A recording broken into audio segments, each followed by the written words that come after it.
I'm glad you kind of immediately diagnosed one of the most pressing issues and things that are compromising traditional masculinity, biblical masculinity, is pornography. And this one, I had a stream about this a couple weeks ago. My funny story, I don't know how much time you have tonight, though. Before I get into another anecdote, I want to make sure you're good on time. Yeah, I'm all good. Okay, so listen to this, my friend. Christmas Day.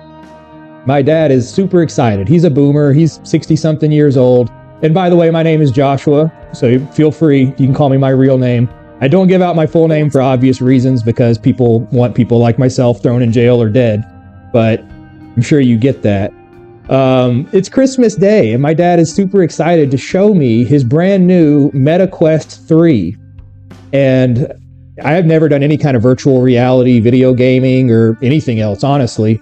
And my video game days are beyond me. I did that a lot in my 20s, and honestly, it was a sandbag on my progress. I spent hundreds, if not thousands of hours playing World of Warcraft when I should have been developing myself doing any number of other more productive things.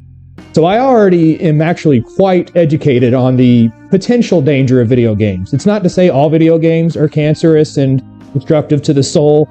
I actually learned about the supply chain and economics through playing real-time strategy games. Old school games like, World of Warcraft, StarCraft. I learned how to create a supply chain and keep a labor force moving and feed them and house them and all that. So education can be had from video games. But where this technology is going right now, this virtual reality thing specifically, my dad showed me that and he was super excited. I can sit on my couch and I can go fishing on a rainy Sunday afternoon. I don't even have to leave my house. I can go fishing. I can go tour the Coliseum. I can do whatever else. And I put the headset on, and sure enough, he's right. You can replicate reality and you can hear it around you. And it's not even avatars. It's actual recordings of people who look like they're walking around you. That's all good and well, but me being a millennial who essentially grew up addicted to pornography, and it's not something that we should be ashamed to state. This is a problem of all men of our generation. And it's not even honestly our generation. You can look at Weimar, Germany, and every other time pornography has been available for people, it's been consumed, overconsumed to the point of destruction. That being said, as soon as I put this VR headset on my head and I see just how real and how much more vibrantly it triggers the senses than a 3D thing that you're watching on your laptop screen or whatever,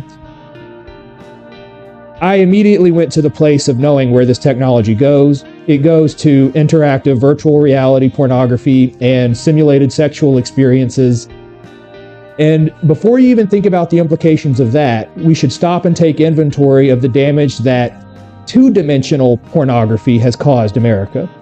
Just the Pornhub era, the psychological damage and scarring that's been done to men, but also now women are falling for this too.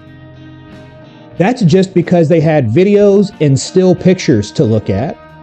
And we're already at 50% of 30-year-old women being childless and unmarried, 1 million abortions per year, over half of the marriages fail, end in divorce. And we know pornography is tied into all of this. And that's not even to call out the human trafficking, the degradation, all of the other disgusting things associated with pornography. The enslavement of the soul that is going to come from these artificial sexual experiences is so unbelievably dangerous. It's going to be like dropping an atom bomb on society when men and women no longer have to even participate in dating in order to feel like they're sleeping with a supermodel. I just can't understate how dangerous this is going to be for society. I want to be on the record stating that this virtual reality thing, it's a Trojan horse that says, oh, I can go fishing from the comfort of my living room couch. But we all know where this is going. And nobody really seems to care at all. And it's just an anxiety of mine that I'd like to hear your thoughts about. I don't know how much you thought about virtual reality, pornography, and whatnot, but this is where things are going. So what are your thoughts on this impending disaster? Well, so I have a degree in computer science, and it made me so unbelievably anti-technology to see the full effects of AI and VR and all these different elements that I truly am scared. I mean, we are all a casualty of the sexual revolution.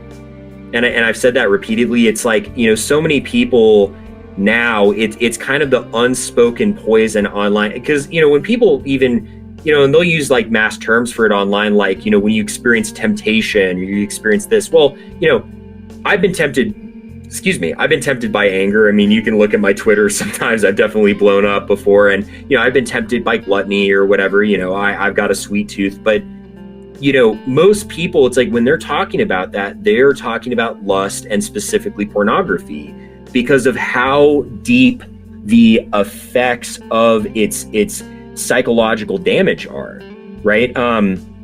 You have men who are essentially given this harem of virtual women to interact with at any given time, and it doesn't have sort of the requirements, the sort of insecurities, the difficulties that come with dating, and it also doesn't have the benefits, right? It's a mouse entering a trap just to get the cheese, right? And in that way, you have all these men who are really just suffering from this perpetual cycle of psychological abuse due to this technology that weaponizes what should be a beautiful biological impulse into their own worst enemy.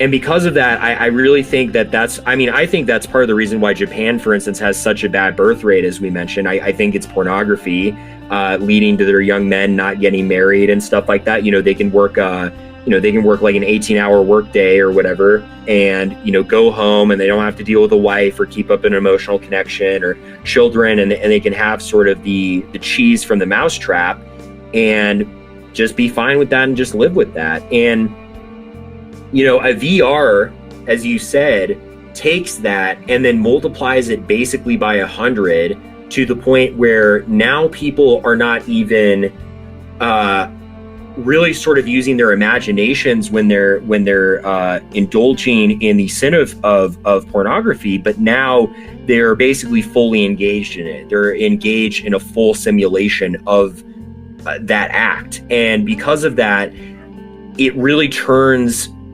the biological impulse that's already being weaponized against you up 100 times more, 100% more, 1,000 times more.